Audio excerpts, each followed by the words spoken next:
जानकी जीवन स्मरण जय जय राम. श्री ब्रह्मचैतन्य गोंदवलेकर महाराज ह्यांच्या हृदय आठवणी. संग्राहक श्रीयुत ल ग तथा बापूसाहेब मराठे. आज ऐकूया आठवण 56वी. मन दुखवणारे शब्द वापरू नयेत. एक शाळा मास्तर श्री महाराजांचे शिष्य होते.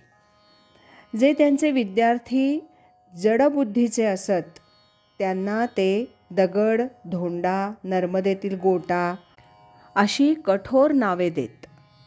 श्री महाराज त्यांना म्हणाले, मास्तर, अशा कठोर शब्दांनी मुलांचं आणि त्यांच्या आईवडिलांचं मन दुखवतं, म्हणून सौम्य शब्द वापरावे.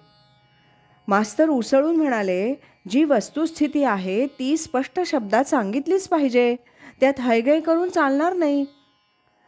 श्री महाराज म्हणाले, असं असलं तरी काही बाबतीत व्यवहार कटाक्षानं पाळावा लागतोच. समजा तुम्ही बाहेर फिरायला गेलायत.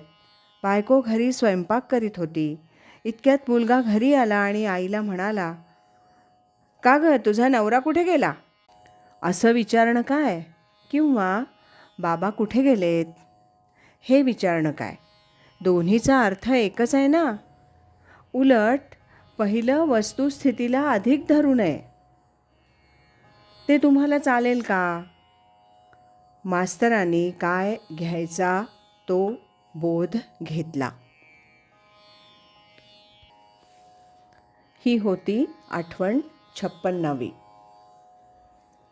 सद्गुरु श्री ब्रह्मचैतन्य गोंदवलेकर महाराज की जय.